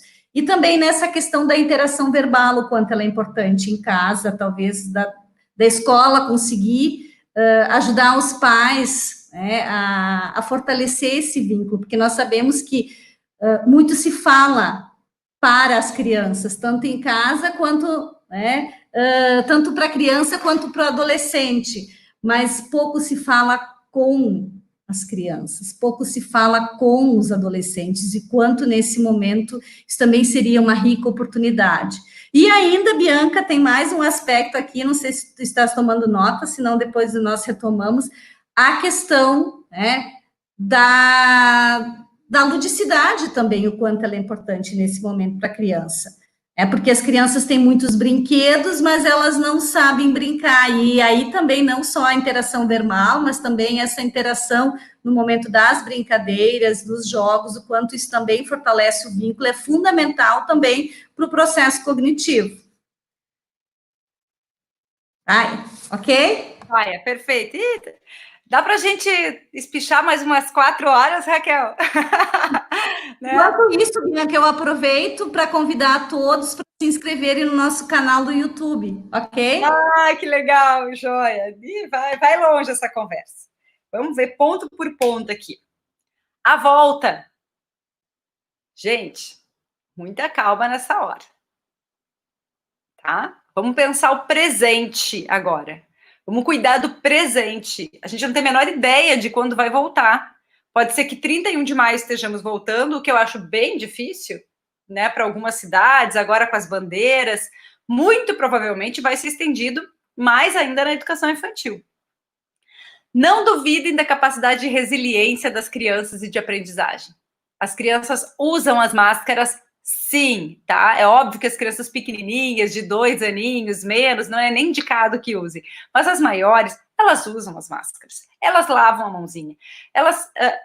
Quando a gente começa a duvidar da competência das crianças para assumirem a responsabilidade social, a gente precisa se perguntar por que a gente está duvidando. Porque as crianças gostam de participar, se elas se sentem envolvidas com os processos, se elas sentem que aquilo ali é importante e que elas estão, né, elas estão mais conectadas, estão de forma protagonista se envolvendo naquele momento, elas fazem laço social e elas sim conseguem fazer essas adaptações. Vai ser difícil para todo mundo? Vai, mas não existe público mais criativo do que professor para demonstrar afeto e carinho. E a gente já faz tantas coisas maravilhosas com as situações de inclusão, por exemplo, né, que a gente pode dar exemplo, fazendo esse paralelo, crianças às vezes com paralisias, com situações bem adversas, e os professores fazem maravilhas para poderem se conectar e demonstrar afeto. Crianças que estão hospitalizadas. Então, assim, gente, só olhar para trás para tudo que a gente já fez, né, em termos de educação, em situações, relembrar elas para demonstrar esse carinho, esse afeto, esse amor. Nenhuma escola vai voltar, e eu acredito muito nisso, se não for seguro retornar. Nenhuma escola vai desejar colocar as suas famílias e as suas crianças em risco se não for seguro retornar. Então, calma, vamos viver o presente e a gente vai aos pouquinhos pensando no retorno. Dá para voltar todo mundo junto na educação infantil sem refazer processo de adaptação? Claro que não dá. As crianças vão entrar todas em adaptação de novo. Todos nós entraremos, mas os pequenos, quando a gente fala de berçário, né, toda a educação infantil, teremos adaptação de novo. Aqueles processos que a gente faz lá no início do ano letivo, sim, precisaremos retomar. E a gente precisa acalmar, porque a gente precisa entender que tem recomendações e orientações que virão da Secretaria Estadual de Saúde, dos órgãos competentes, dos especialistas infectologistas, epidemiologistas, que nos darão essas orientações. Essas orientações já vieram? Não. Então, se elas não vieram, a gente vai acalmar o coração e lidar com o que nós temos agora. Por que eu falo isso? Porque se as crianças e adolescentes pegam, e eles pegam rapidinho, que a gente está apavorado, que a gente está com medo, eles vão responder no nosso medo e eles vão reagir ao nosso apavoramento. E aí, a gente vai entrar numa outra conversa, que é a escuta dos professores. A gente está falando em como garantir, a partir dos nossos atos, das nossas falas, com perguntas éticas constantes, né? Isso que eu estou dizendo, isso que eu estou fazendo, que modo de relação com o meu estudante está implicado. Quais são as memórias que as crianças e os adolescentes estão construindo desse tempo da pandemia e do isolamento social, porque eles vão contar essas histórias pelo resto de suas vidas. Se a história for uma história de que eu perdi o desejo pela escola, ou no âmbito da família, uma história de violência, uma história de distanciamento afetivo, é isso que a gente quer? Então, a partir dessa provocação, eu quero que a gente possa ter como compromisso hoje de que não se constrói habilidade socioemocional sem o adulto olhar para si mesmo. O compromisso de nos escutarmos, de olharmos para as nossas emoções. Como é que você está vivendo esse tempo de quarentena? Porque na medida em que tu te escuta, tu consegue ser empático e estar aberto a uma escutativa às crianças e os adolescentes. É sentar numa atividade remota e perguntar como é que vocês estão vivendo, por que está difícil, fazer leituras dos atos que eles demonstram. Uma professora me contou essa semana, eu achei lindo, uma professora do 2º ano do Fundamental, ela disse assim, Bianca, eu me dei conta que ao invés de eu preparar propostas anteriormente, se eu pergunto para os estudantes, para as crianças, o que eles gostariam de compartilhar com os colegas nas lives que ela faz, né, em que vários rostinhos ali aparecem, ela dividiu em subgrupos, se eu pergunto o que eles gostariam de compartilhar, as crianças ficam muito mais engajadas e conectadas com aquele momento de interação, ao invés de eu estar oferecendo uma atividade pré-programada. Não que a atividade dela não possa ser interessante ou esteja respondendo realmente o que as crianças necessitam, mas a sensibilidade dessa professora de entender que as crianças precisam elas falarem, elas precisam ser escutadas e que elas estão com saudade dos colegas e que é muito legal ver que o colega tem um bichinho assim, que fala daquele jeito e que o outro fez uma ponte de Lego e ele quer mostrar aquela ponte de Lego e o outro fez um bolo com a sua família e que ele quer compartilhar aquela receita. E o que será que ele aprendeu com aquela receita? Então, essa disponibilidade da escuta, ela só acontece quando a gente se escuta. É absolutamente esperado que as nossas emoções estejam como, né, uma montanha-russa nesse momento. Momentos de esperança, de até uma certa euforia, daqui a pouco momentos de entristecimento, de muita preocupação, de tédio, de irritabilidade. Quem está sereno, estável todos os dias, acho que não está bem, tá? Porque está entrando em processo de negação. Agora, a gente poder olhar para os nossos estados emocionais, entendendo, inclusive, que tem um inconsciente coletivo, e isso foi muito significativo, isso dava uma outra conversa, né? De entender as ondas do isolamento social. Começou lá no início com as pessoas muito agitadas, eufóricas, inclusive mandando muitas mensagens no WhatsApp, até mensagens de meme, de brincadeira.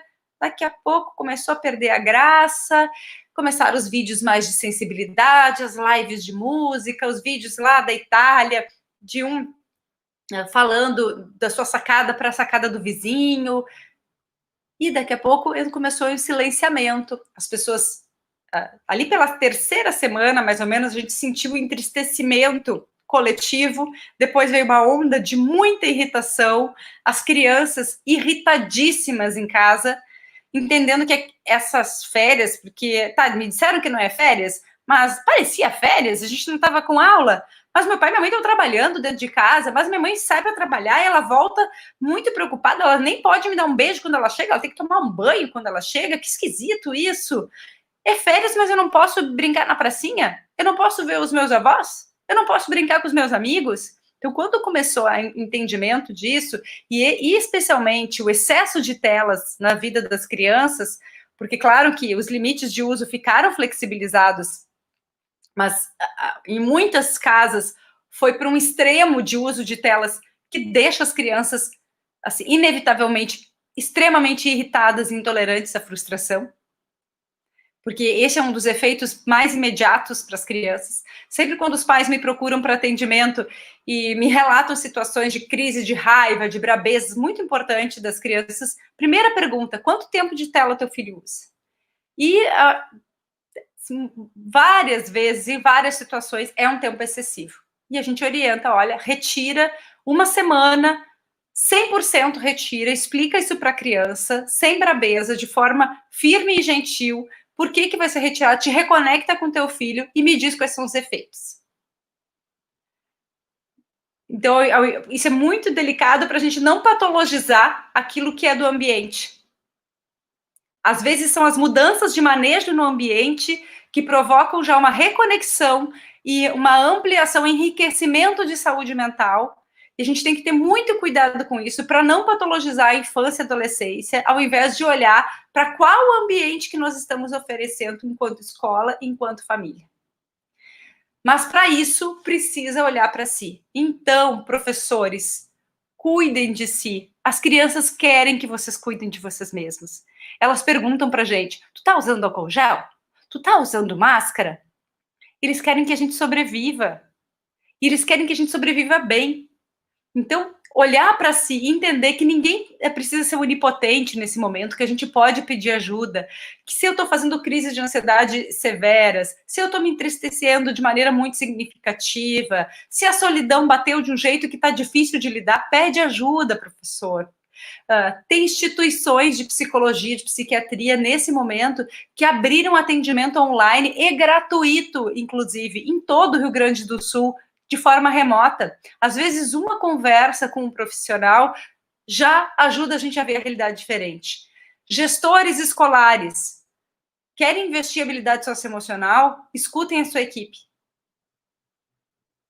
Ao invés de fazer reuniões em que a gente só cobra da equipe, e eu já estive desse lado da gestão em muitos momentos,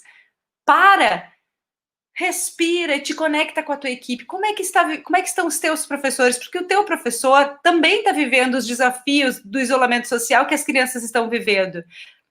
Tem professores que estão em situação financeira muito grave, situações de violência doméstica, de relacionamentos abusivos, de muito medo de que os familiares se infectem, situações em que a casa não proporciona um bom acesso à internet ou não proporciona um ambiente adequado para o trabalho.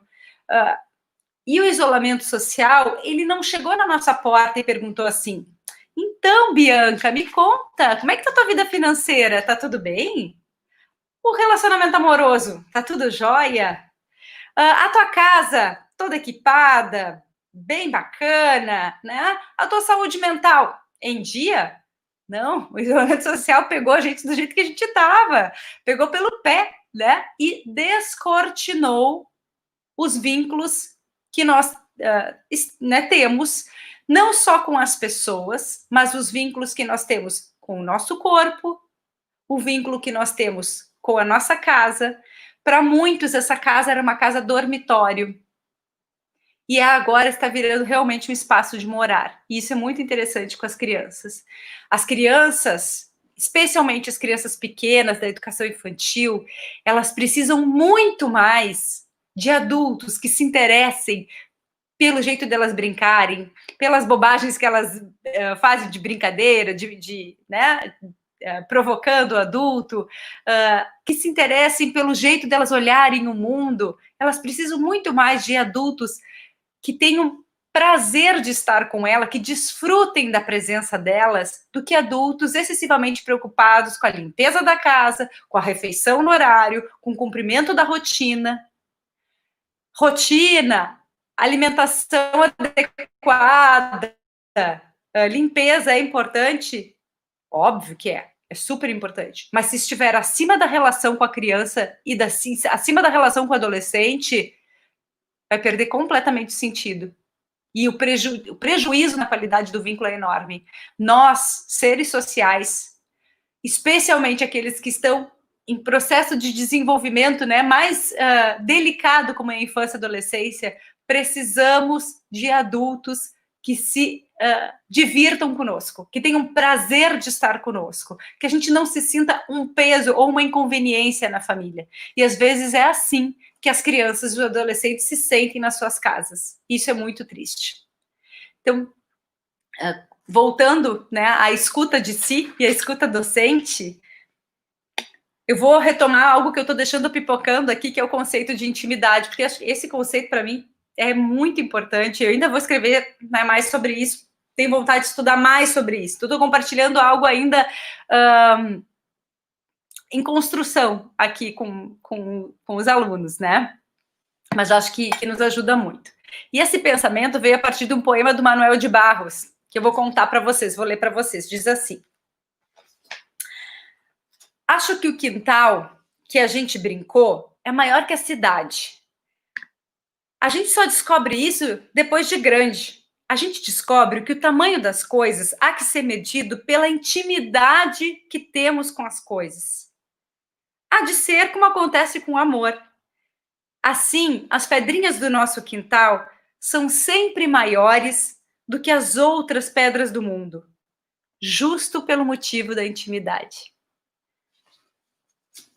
Então, haja arte, haja poesia, literatura, música, para a gente poder entender e passar da melhor forma possível por esse momento, porque a arte está sempre um passo à frente, né? Então, e a poesia, ela reinsere um fluxo de vida quando a gente está muito burocratizado, quando a gente está muito operativo, muito na lógica produtivista. Eu brinco, né, com quem está próximo, de se ler um poema aleatório, que isso já vai fazer o sangue circular diferente nas suas veias e tu te reconectar com as bonitezas, com a beleza do mundo, com as dores do mundo, reinserir esse fluxo de vida. Mas o que o Manuel de Barros nos provoca? Ele diz assim: assim como o amor, a importância que a gente dá para as coisas se constrói pela intimidade que a gente tem com as coisas. Se a nossa casa era uma casa dormitório, se a criança tinha pouco espaço para brincar livre, para exercitar o brincar simbólico, que é o terreno fértil para a saúde mental na vida adulta, como nos aponta o Winnicott, se eu estava numa relação de só responder ao trabalho e eu perdi a intimidade com o meu corpo, com a minha alimentação, com as plantas da minha casa, com os cheiros da minha casa, com as pessoas que estão na minha casa, agora é o momento para reinvestir nisso. Porque quando a gente reinveste nas relações de intimidade, que é como a gente usa as coisas, como a gente se movimenta no mundo, como a gente usa os espaços, os materiais, como a gente se relaciona com o tempo, a gente vai criando uma relação de amor e de cuidado e de importância com as coisas. Olha que bárbaro! Então, toda a ética do cuidado, ela demanda uma disponibilidade para a intimidade. As crianças precisam ter intimidade com as suas casas. Intimidade significa subverter esses espaços também. Fazer uma cabaninha no meio da sala, como, né, tem um paciente que me conta isso, os pais autorizaram, eles fizeram uma cabaninha, ele e a Mana, e estão há mais de 2 semanas dormindo na cabaninha no meio da sala. Eles construíram, né, um espaço diferenciado dentro da casa, com uma cabaninha de lençol. Olha que maravilha!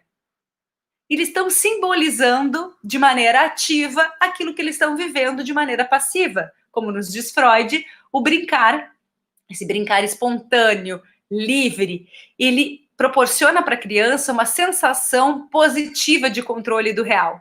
Porque eu expresso na brincadeira de maneira ativa aquilo que eu estou vivendo de maneira passiva no mundo, nas coisas, na relação da minha família.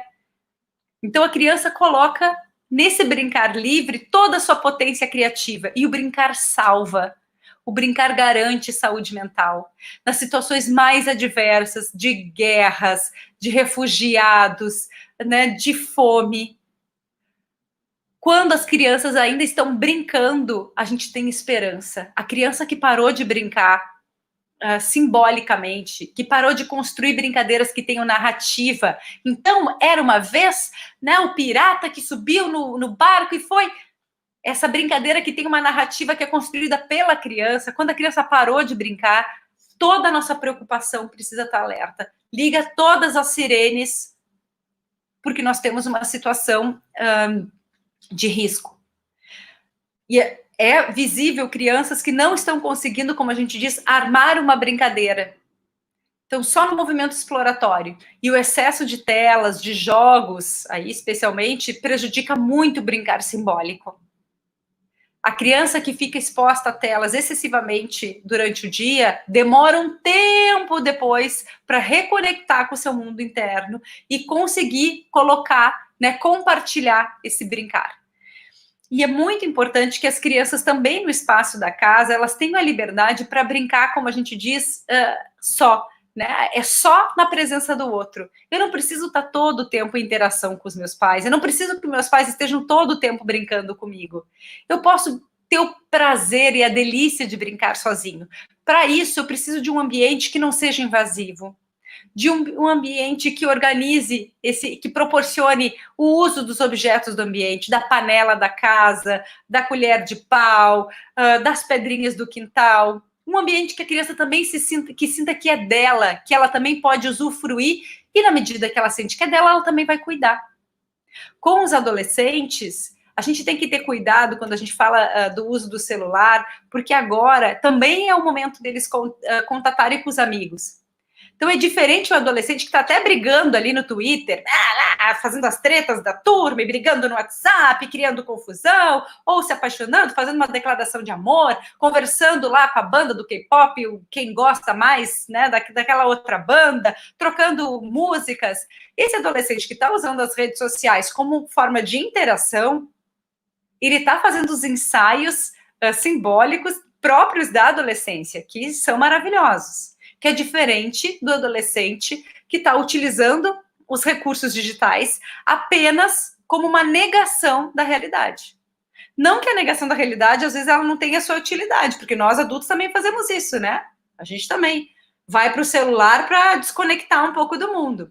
Então, sempre muito cuidado no âmbito das nossas famílias. Se estivermos com uma crítica ao uso de telas, primeiro olha como você está usando as telas.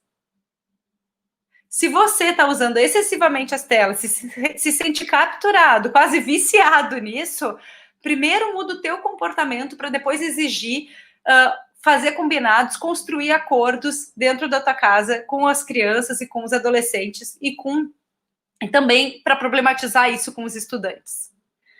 Numa conversa com os estudantes, especialmente os adolescentes, quando o professor consegue se mostrar mais humano e dizer realmente, para mim também está difícil, aqui em casa também as coisas estão desafiadoras, eu também estou tendo que me reinventar, e mostra a sua fragilidade para os alunos, sem se desmontar, sem se desintegrar, mas no sentido mais empático, e validando os sentimentos, com certeza isso abre um canal para eles também expressarem o que eles estão sentindo, o que eles estão pensando.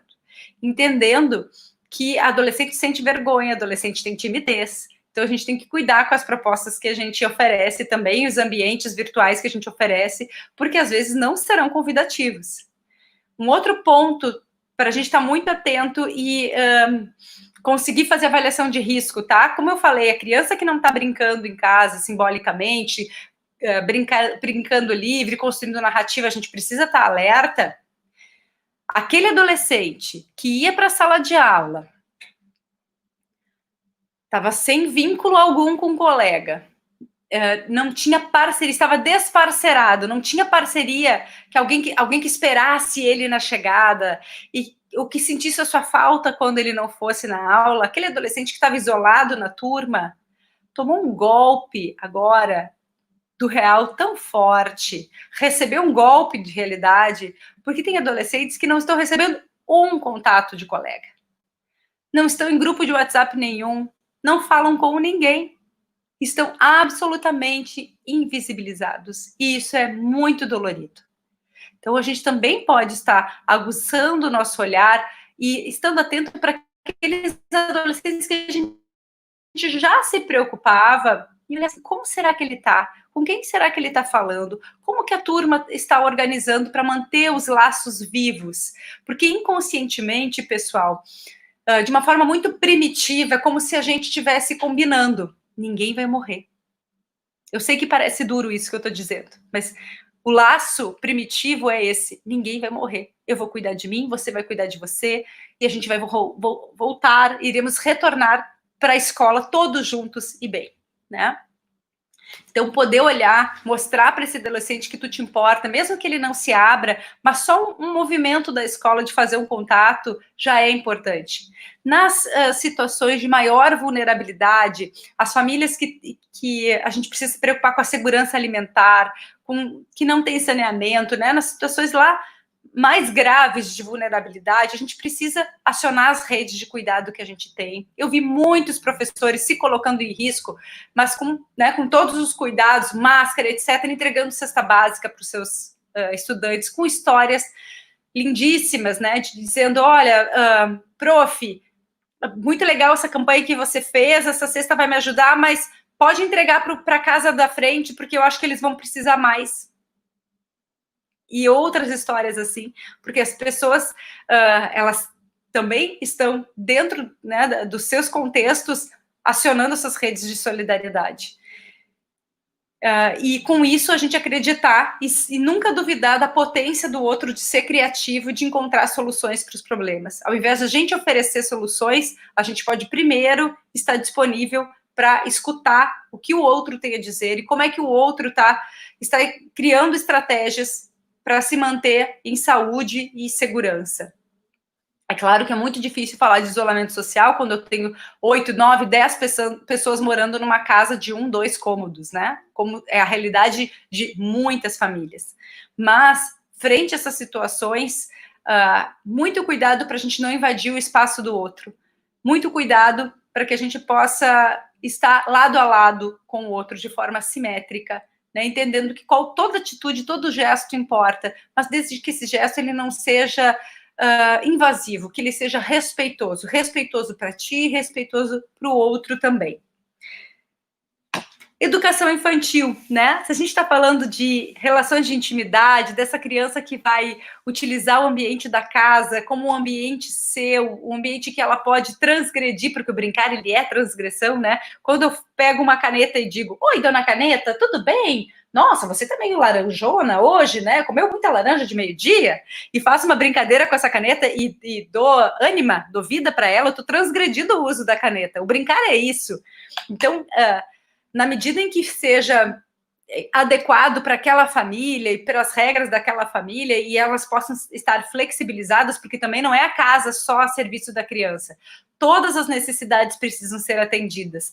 As necessidades dos pais, os limites dos pais e os limites das crianças também, né? Mas quando a gente entra em diálogo, a gente tem mais possibilidade de acolher a necessidade de todos e flexibilizar aquilo que precisa.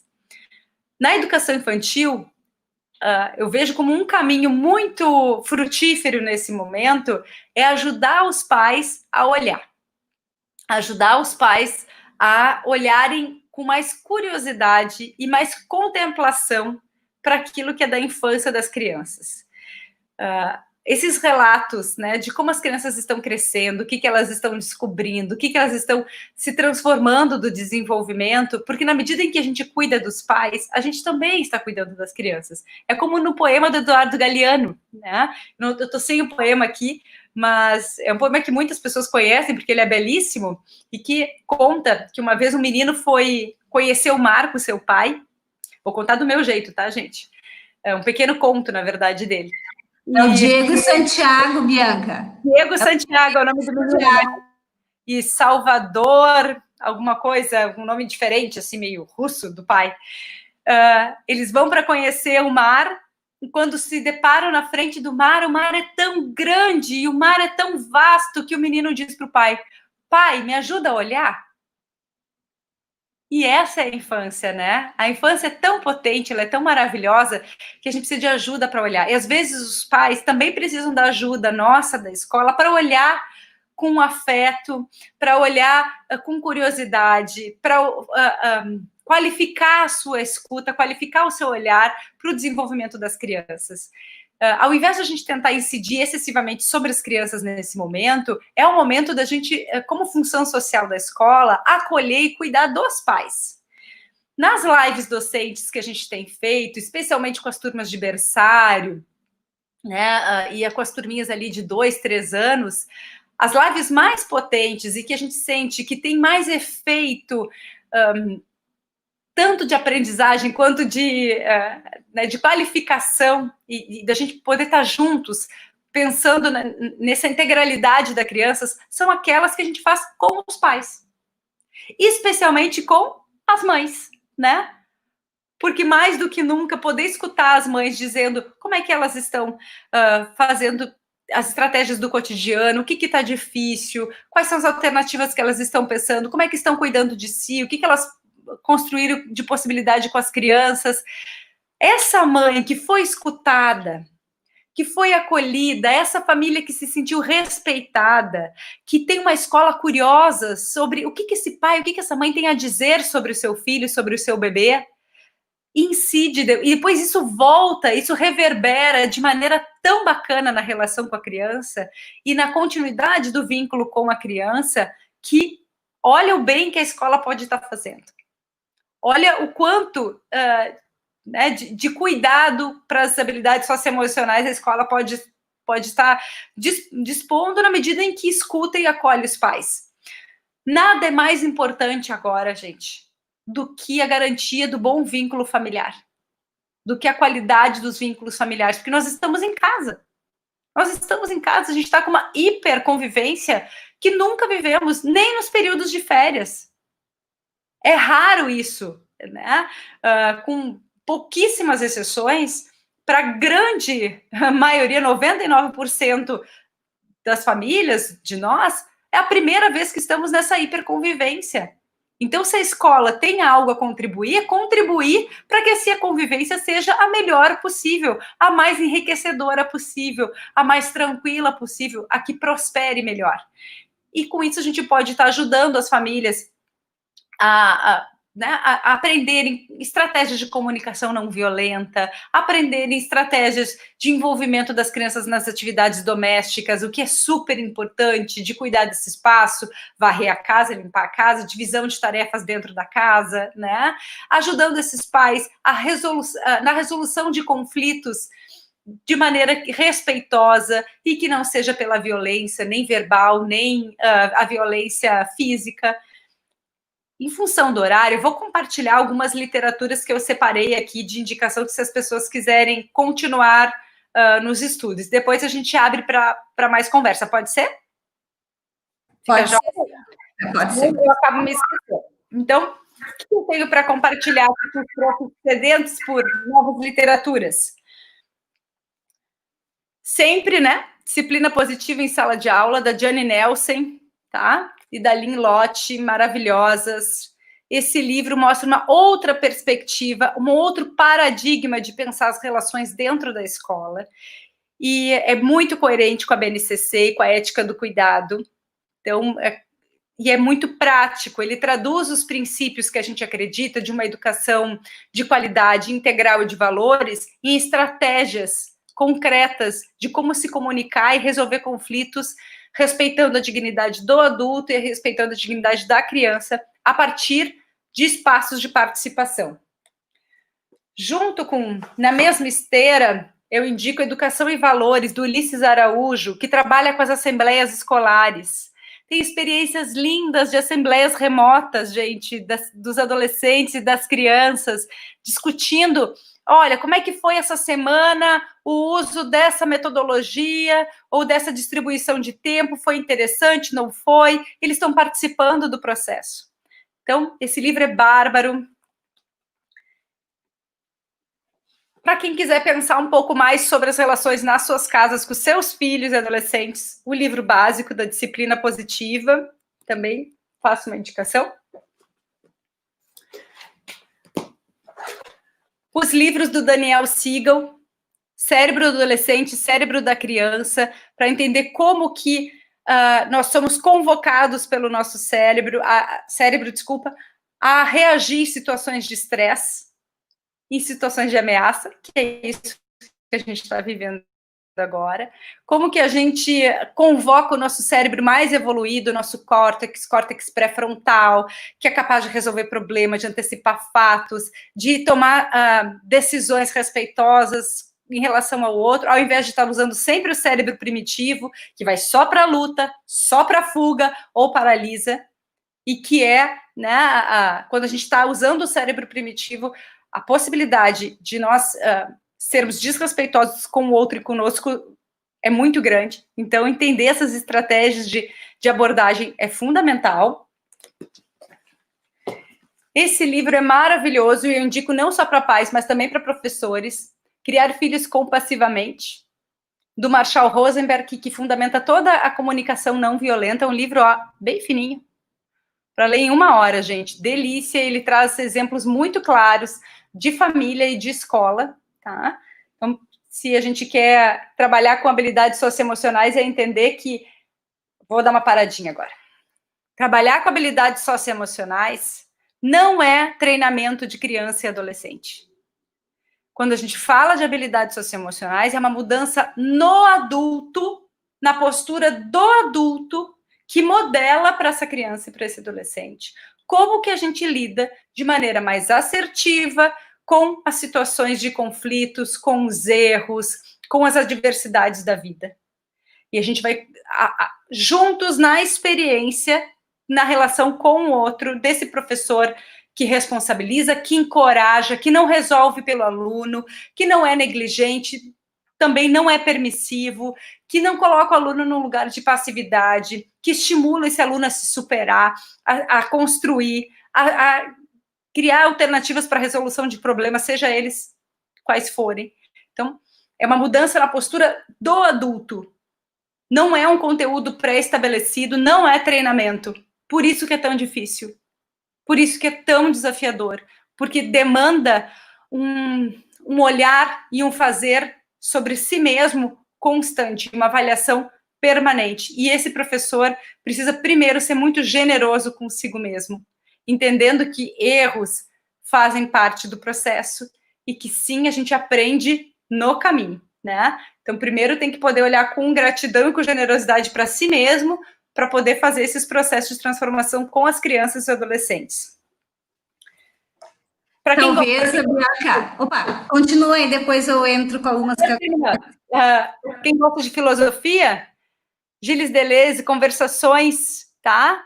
Livro lindo para a gente, cascadura, né? De filosofia, mas filosofia a gente lê assim mesmo, a gente não precisa ter medo de ler filosofia, a gente lê e vai entendendo durante o processo da leitura, mas para entender um pouco mais de uma filosofia que responde ao que a gente deseja de uma escola que vê a vida como obra de arte, não uma escola da repetição estéril, né? O Winnicott e o Brincar, para a gente entender os processos de maturação e desenvolvimento socioemocional desde a infância à fase adulta. Esse livro é bem legal, porque ele é um livro com algumas charges em todas as páginas. O pessoal da Argentina, né? Os argentinos são maravilhosos nisso. Criaram um livro cheio de charges do Winnicott, e conceitualmente ele é super denso, mas traz uma ludicidade na leitura com as imagens que eles criam pelas charges. Então, é uma delícia de ler. Dicionário das Ideias Feitas em Educação, da Sandra Corazza, que é uma brincadeira séria com a educação. Vou ler um primeiro, assim, nesse dicionário, de várias palavras que ela coloca, ela diz assim, por exemplo, adaptação, né, curricular. Ora, adaptem-se vocês a mim. com enfado, diz o currículo. Então, a Sandra vai nos provocando a pensar e repensar a serviço do que está o currículo e as nossas práticas. E, para fechar, as 100 linguagens da criança, toda a experiência de Reggio Emília, e dessa abordagem que a gente ainda precisa aprender muito e que, mais do que nunca, está absolutamente contemporânea, que vem a partir do pós-guerra na Itália. O Tonucci, que é um pedagogo muito importante, né, e que nos ajuda a pensar Reggio e toda a sua potência. Tem lives maravilhosas agora, falando sobre a função social da escola na pandemia. Super sugiro que as pessoas possam fazer suas leituras, fazendo os filtros e transposições adequadas para o contexto social, econômico do Brasil, né? E depois a gente fecha com um poeminha aqui das 100 linguagens, que acho que é bastante pertinente para este momento. De indicações de leitura são essas, Raquel. Nossa, quanta sensibilidade, Bianca, na tua fala. Né? Muitos professores, né, se identificando com as tuas colocações. E eu queria, assim, dentro dessa questão que tu estavas trazendo, Bianca, né, dos próprios professores se autorizarem, eu gostaria, assim, que tu talvez pudesse retomar, né, em função também das contribuições que vieram dos nossos participantes, a questão da firmeza, né, e a gentileza. Né? Podemos realmente equilibrar essa firmeza com a gentileza, e também nessa questão das variações dos sentimentos, né, que muitas vezes nós também, enquanto professores adultos, nos cobramos, né, sempre com esses termos absolutos, né, e o quanto essas variações também de sentimentos perpassam, né, no nosso ser professor, mas também no ser mãe, no ser pessoa, e o quanto isso também faz parte, o quanto a gente não pode negar isso na nossa ação. Tá. Dá um seminário. Vou tentar ser o mais concisa possível aqui, tá? A gentileza com a firmeza são os dois pilares da disciplina positiva. A disciplina positiva, ela nasce na Califórnia, há mais de 50 anos atrás, com duas autoras fantásticas, que é a Jane Nelsen e a Lynn Lott. Os livros da disciplina positiva foram traduzidos no Brasil a partir de 2015, então é muito recente essa abordagem chegando no Brasil, mas ela já é extremamente consolidada, com muitas pesquisas, que é a abordagem que hoje nos dá mais consistência quando a gente fala de educação respeitosa, de educação para a paz, e faz conexão com diversos outros autores que já estudam, né, essas abordagens há muito tempo. O que a disciplina positiva coloca? A gente aprendeu de forma muito equivocada que para construir limite e respeito precisa ser que não é respeito, né? É medo. Precisa ser com brabeza, com rispidez, com grosseria. Oi? Por quê? De onde que nós tiramos que precisa ser assim?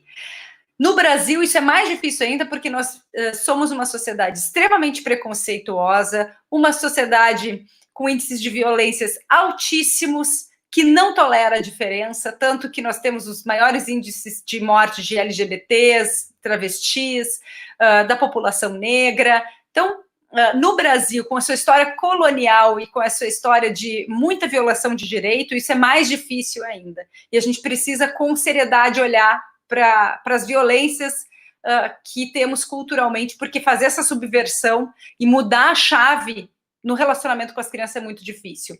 A disciplina positiva, ela acredita que a educação para a paz, ela precisa começar dentro da casa das pessoas, nas micro-relações cotidianas. Ela não é um discurso, ela é uma prática. E ela oferece uma série de estratégias que são frutos da vivência com as crianças e com os pais e de pesquisa, para que a gente possa agir, mesmo nas situações mais desafiadoras, com gentileza e firmeza ao mesmo tempo. Se eu sou só gentil e não consigo exercitar a firmeza, eu posso escorregar para uma permissividade e deixar que as necessidades do outro se sobreponham à minha, e com isso é laissez-faire. Faço o que quiser, não tem regra nenhuma, a necessidade do outro não importa, e aí a gente tem crianças, né, em situações extremamente narcisistas e com comportamentos muito tiranos. Por outro lado, se a gente é só firme e não consegue exercitar a gentileza, a gente pode escorregar para o autoritarismo e para relações de violência, em que eu preciso exercer o poder de controle sobre o outro com brabeza, com rispidez, com violência verbal ou violência física. E as crianças aprendem pela experiência. Se elas aprendem pela experiência, eu não posso dizer para uma criança não gritar e não bater se eu grito e se eu bato. E é entender que, às vezes, a gente não tem todas as estratégias, todas as abordagens que gostaríamos de ter para enfrentar desafios com gentileza e firmeza, porque a nossa educação talvez não tenha nos oferecido aquilo que a gente gostaria de oferecer de maneira respeitosa para as crianças e para os adolescentes. E aí a gente entra em todo o estudo do cérebro, que eu trouxe um pouquinho, né, aqui, mas de entender que quando a gente, né, imagina que o cérebro está aqui na minha mão. Eu adoro esse exemplo e trago sempre nas formações. Vou ser muito breve, tá, gente? Dá uma corridinha agora. Então, imagina que o cérebro está aqui na minha mão, e aqui é a minha testa. Aqui nós temos a parte da medula espinhal, que é responsável pelas funções básicas, involuntárias, né? Piscar, respirar, caminhar, estão todas aqui. Aqui dentro, eu tenho a parte límbica, em que o meu cérebro processa as emoções mais primitivas, de sobrevivência. E aqui eu tenho a córtex e córtex pré-frontal, nosso cérebro evoluído, que antecipa fatos, usa o raciocínio lógico, a parte empática. O problema, o que o Daniel Siegel, que é um dos autores que fundamentam a disciplina positiva também, quando nós estamos sob ameaça, sob estresse, a tendência é que esse cérebro ele desintegre. Isso dá uma outra conversa sobre o conceito de integração no desenvolvimento psíquico, na psicanálise, lá o winnicottiana, tá, gente? Só vou deixar isso sublinhado para quem tiver curiosidade de continuar pesquisando e para quem se inscrever nos cursos do Instituto Ivoti, poder continuar essas aulas conosco, tá? Porque continua a conversa. Quando a gente está sob estresse, sob pressão, sob ameaça, tende o nosso cérebro a ele ir desconectando. O nosso córtex pré-frontal é como se ele bugasse. E a gente tende a usar o cérebro primitivo. Né, eu gosto de brincar com isso. Pensa que somos homens e mulheres das cavernas, a gente está andando lá na floresta e daqui a pouco, pá, põe um tigre na tua frente. O que você vai fazer? Então, numa situação dessa, ou você pega uma pedra, atira na cabeça do tigre, porque, né, vai para a luta, ou você sai correndo, tenta fugir da situação, ou muitas pessoas paralisam, desmaiam, né, não conseguem ter nenhuma reação. E esse é o nosso cérebro primitivo. Então, vamos pensar. Começou a quarentena, tá? Nós adultos. Estou preocupado com a situação financeira, estou estressado que eu não posso sair de casa. O meu trabalho triplicou, na verdade, porque estou tendo que dar muitas aulas online e não sabia usar essas. Então, eu tô com medo de morrer, medo de me infectar. Meu cérebro está todo desconectado e sob ameaça. Aí o meu filho chega e diz: mãe, olha ali, humano, ele não sei o quê. Eu estouro. E quem é que entra em ação? O cérebro primitivo. Quantas vezes eu já te falei que papapá? O problema é que quando uma pessoa está assim, a outra tende a estar assim também. Os nossos neurônios macacos, os nossos neurônios espelhos, eles são muito ativos, especialmente na infância e adolescência. Então, mais do que nunca, a gente precisa usar a pausa positiva, que são situações em que a gente vai se sentir melhor para poder agir melhor. É o dizer para a criança, por exemplo, agora eu estou muito brava para falar com você, eu estou muito magoada e eu vou esperar eu me acalmar para a gente poder resolver isso. Esse tempo que a gente se dá é o tempo do respeito. É o tempo de recuperar os meus valores e os meus princípios e eu poder resolver de uma maneira respeitosa, com gentileza e firmeza ao mesmo tempo, as situações do cotidiano, envolvendo as crianças e adolescentes na resolução de problemas. Eu não preciso resolver pela criança, eu não preciso incidir força pela criança, e eu não preciso largar tudo de mão e dizer, então faça o que você quer, porque eu estou aqui para te servir. Nenhuma dessas opções é válida. A pausa positiva é ensinar, é modelar para a criança que quando eu, adulto, estou usando o meu cérebro primitivo, percebi que ele está entrando em ação, eu vou me afastar, eu vou criar um jeito de me acalmar, eu vou criar espaços, né, estratégias para voltar à minha integração psíquica e conseguir resolver de maneira gentil e firme as situações do cotidiano. E com isso, muitas habilidades socioemocionais estão sendo colocadas em práticas e muitas habilidades socioemocionais estão sendo vivenciadas e construindo memória corporal, socioemocional, que essa criança vai poder replicar depois nas situações em que ela se vê com dificuldade. E quando a gente presencia as crianças colocando em prática isso, gente, é lindo demais. Aí teria um monte de exemplos para dar para vocês que são apaixonantes, né? Vou ler um pedacinho aqui do Disciplina Positiva para a gente ir fechando, tá? Um dos autores que fundamentam essa abordagem é o Adler, que era contemporâneo do Freud. Ele diz assim... Oi. O autor desse livro, que já é... Ó, é a Jane Nelson, a Lynn Lott e o Glenn, tá? Vocês encontram na própria editora Manoli ou na Amazon, que consegue um preço melhor. A tarefa mais importante de um educador, pode-se dizer o seu santo dever, é fazer com que nenhuma criança seja desencorajada na escola e que uma criança que entre na escola já desencorajada recupere a sua autoconfiança por meio de sua escola e de seu professor. Isso vai ao encontro da vocação do educador, porque a educação só é possível com crianças que olham com esperança e alegria para o futuro. Não é maravilhoso? Então, como que a gente pode se perguntar, nesse tempo tão desafiador, será que isso que eu estou fazendo, será que isso que eu estou dizendo é encorajador ou é desencorajador? Ajuda a criança a descobrir as suas próprias capacidades, ajuda a criança a aumentar o seu senso de autovalor, de conexão, e ela se sentir útil e participante socialmente? O encorajamento tem a ver com isso. Encorajamento não é elogio, não é a gente ficar dizendo como a criança é bonita, é inteligente, é isso. Não é. Encorajamento é a criança enxergar no nosso olhar que a gente acredita que ela é capaz e que ela é potente, né? Então, inspirações para a gente continuar pensando. Eu queria o livro das 100 linguagens, volume 1, vamos ver se nessa baguncinha aqui eu acho minha, para fazer uma leitura de... Aqui. Achei. Estava mais fácil do que eu imaginei. Estamos para os minutos finais e eu quero deixar a leitura de um poema que muitos conhecem, né, que é uma referência para a educação infantil, As 100 Linguagens da Criança, que é a experiência de Reggio Emília. Eu falei, do volume 2, que tem o texto da pedagogia da escuta, mas no volume 1 também é maravilhoso, tá? E faz a gente pensar não só a educação infantil, mas a educação como um todo. Eu torço muito que o ensino fundamental nos iniciais, o ensino médio, o fundamental 2, se inspirem em Pickler, em Reggio Emília, em Winnicott, autores importantes da educação infantil, para conseguirem repensar os seus processos, metodologias, quando a gente fala da educação mais formal, do ensino mais formal. A gente precisa que a educação infantil reverbere nos outros tempos da educação. Então, vamos pensar esse poema para um adolescente de 16 anos, um de 12, um pré-adolescente, uma criança, um bebê, tá?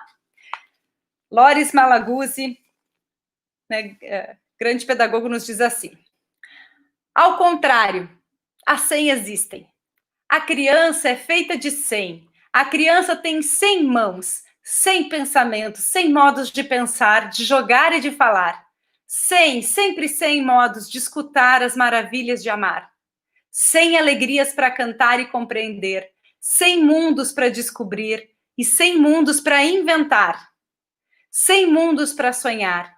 A criança tem 100 linguagens e depois 100, 100, 100. Mas roubaram-lhe 99. A escola e a cultura lhe separaram a cabeça do corpo e dizem-lhe: de pensar sem as mãos, de fazer sem a cabeça, de escutar e de não falar, de compreender sem alegrias, de amar e maravilhar-se só na Páscoa e no Natal. Dizem-lhe de descobrir o mundo que já existe, e de 100 roubaram-lhe 99. Dizem-lhe O brincar e o trabalho, a realidade e a fantasia, a ciência e a imaginação, o céu e a terra, a razão e o sonho, são coisas que não estão juntas. E dizem-lhe, assim não existem. Mas as crianças dizem, ao contrário, assim existem. Que nós não sejamos a escola que esteja a serviço de roubar as 100 linguagens das crianças e dos adolescentes, que sejamos a escola que honra a infância e adolescente, que sejamos educadores que estejam a serviço de qualificar os vínculos deles de amor pela aprendizagem, pelas suas famílias, por eles mesmos. Se a gente perceber, pessoal, que a nossa prática nesse tempo do isolamento social, ela está colocando as crianças e os adolescentes numa relação excessiva de submissão à realidade, numa relação excessiva de passividade frente ao conhecimento, para e repensa, pede ajuda para os teus colegas, conversa com a tua coordenação, conversa com as famílias, vamos pensar junto. Ninguém tem receita pronta, mas com certeza, quando a gente faz esse laço, a gente consegue, escutando as crianças e os adolescentes, construir modos de garantir a aprendizagem, que ela é cognitiva e que ela é afetiva, de maneiras que valham a pena, que façam a vida valer a pena de ser vivida, né? Como nos diz o Winnicott, a vida precisa valer a pena de ser vivida, inclusive a vida em isolamento social. Acho que é isso, querida. Deixar vocês para a gente poder fechar, né? Bom, Bianca, muito obrigada. Depois da fala da Bianca, é difícil ainda, né, comentar alguma coisa, a gente só sente. Mas dizer a todos vocês que a Bianca é professora do nosso quadro docente, né, de pós-graduação, e que hoje foi apenas uma palhinha das abordagens e das discussões que ela vai promover em aula, né, em todos os cursos. Essa disciplina da professora Bianca faz parte da matriz curricular comum dos 7 cursos que eu mencionei antes. Então, mais uma vez, Bianca, obrigada. Até agora a próxima aula, né, que é presencial, e nós esperamos a participação de muitos de vocês, que depois dessa fala de hoje ainda podem se inscrever.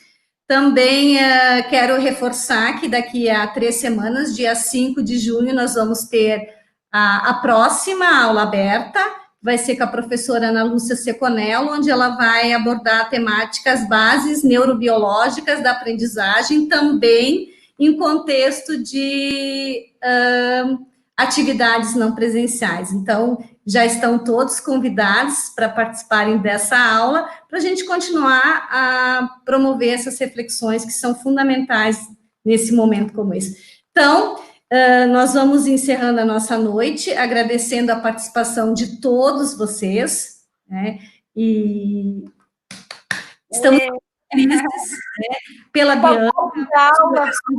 Vamos, com certeza, dormir um pouco mais leves esse final de semana, porque a tua fala foi um acalento, assim, a toda essa situação que a gente está vivendo, e também, assim, foi importante poder promover essa interação com os nossos estudantes inscritos já na pós-graduação, né? Vocês são muito bem-vindos. Professora Doris. Muito bem. Muito obrigada, Bianca, pela maravilhosa aula que nós tivemos aqui, pela tua sensibilidade e grande conhecimento no trato de questões tão fundamentais na educação de crianças e de adolescentes. É muito difícil ser adulto, né, e manter a nossa função nesse momento que está exigindo muito de todos nós. E a tua fala consistente, né, nos mostrou muitas possibilidades, né, nos ajudou a nos enxergarmos e a colocarmos sobre os nossos ombros essa responsabilidade da educação das crianças e dos jovens. Eles dependem dos adultos, né, e de adultos muito sensatos, mas muito sensíveis, né. Muito, muito obrigada pela excelente aula que nós tivemos aqui. Nós tivemos um público muito fiel, né? 505, 506 pessoas chegaram a acompanhar a nossa live, e isso nos alegra muito como instituição, né? né? Então, agradecemos muito a participação de todos, agradecemos muito também os comentários e a participação da professora Raquel nessa nossa aula aberta, nossa primeira aula aberta dos cursos de pós-graduação de 2020. Então, desejamos uma boa noite a todos, né? E fica aqui o nosso carinho pela professora Bianca, né, que está conosco já em outros momentos da nossa instituição. Muito obrigada e até a próxima aula. Dizer que esse momento aí ficou salvo, está gravado no YouTube, tá? Podem acessar. Encontro vocês nas próximas aulas, pessoal. Um beijo grande. Obrigada, Instituto Ivoti. Né? Tenho um carinho gigante por essa equipe maravilhosa. Então, ficamos em casa, né? Fiquemos em casa. Um abraço. Tchau, tchau. Tchau.